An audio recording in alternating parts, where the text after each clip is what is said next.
Shalom saudara, selamat pagi. Kita ketemu kembali pagi ini dalam Morning Devotion. Selamat pagi saudara-saudara, apa kabar? Saudara, kita akan melanjutkan pembacaan firman Tuhan dari 1 Tesalonika pasal yang kedua, ayat 1 sampai 6. Demikian firman Tuhan.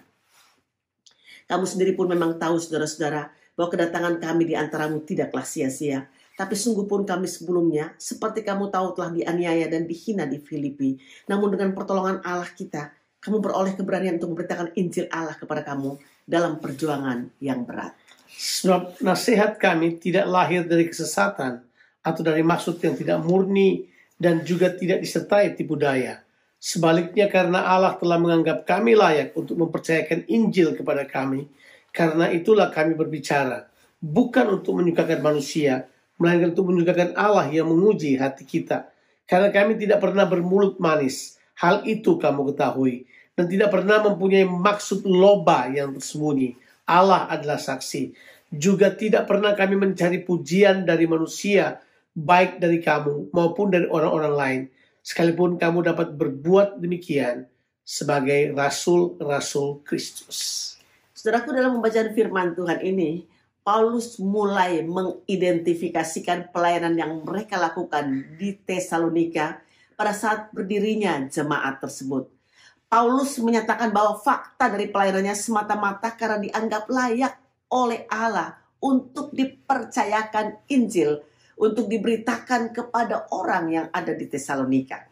Saudaraku, Paulus menyebut diri mereka sebagai steward atau pengelola atau penata layanan dari semua bentuk dinamika pelayanan yang ada di Tesalonika.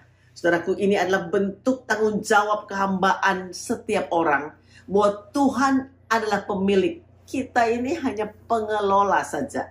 Dengan sikap begitu, Tuhan terus mempercayakan pelayanannya, pekerjaannya kepada kita.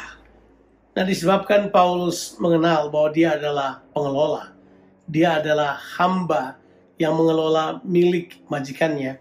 Makanya saudara bisa lihat ayat-ayat yang ditulis di situ, bahwa dia tidaklah berupaya untuk bermulut manis pada orang. Dia tidak berusaha untuk cari muka kepada orang. Dia tidak buat yang lain. Dia tidak pernah memiliki motivasi atau maksud yang loba untuk memperkaya diri sendiri dan mencari pujian dari mereka. Tapi Paulus datang dengan pengertian yang benar. Dia tahu dia bisa kembali ke Tesalonika dan memberitakan Injil itu hanya karena kemurahan Tuhan, karena kepercayaan Tuhan. Karena saudara lihat, mereka dianiaya, dimasukkan ke penjara di Filipi, ditolak, mengalami banyak penderitaan. Tapi mereka tetap menganggap bahwa pergi ke Tesalonika adalah sebuah kepercayaan besar yang Tuhan berikan kepada mereka. Dia sadar betul kalau dipercayakan oleh Tuhan, maka dia selalu harus menghargai kepercayaan itu. Apakah saudara menghargai kepercayaan yang Tuhan berikan bagi saudara? Saudaraku, Paulus melihat dirinya dan timnya sebagai orang yang dipercayakan untuk mengelola kepercayaan Tuhan. Seorang pengelola atau steward tidak memiliki apa-apa, tapi dipercayakan dan memakai apa saja yang jadi milik tuannya. Pengelola ini mengatur semua yang dipercayakan kepadanya. Kebenarannya, saudaraku, semua pengelola harus memberikan pertanggungjawab pengelolaannya kepada majikannya. Oleh sebab itu kita percaya bahwa saudara kita ini bukan pemilik, kita ini hanya pengelola saja. Dan memang benar, itulah sebabnya Paulus di dalam pelayanannya terus meningkatkan kualitasnya. Meningkatkan kualitas inilah yang disebut dengan bentuk pertanggungan jawab. Demikian juga kita. Tuhan telah mempercayakan banyak hal dalam kehidupan kita. Tuhan mempercayakan apa? Nafas, kehidupan, waktu, pengetahuan, karunia, talenta, keluarga, banyak hal yang Tuhan percayakan kepada kita.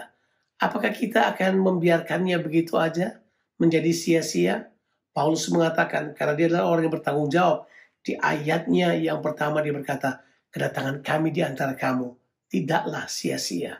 Mari belajar pada apa yang Paulus kerjakan di Tesalonika. Yuk kita menjadi orang-orang yang memiliki mental pengelola yang benar.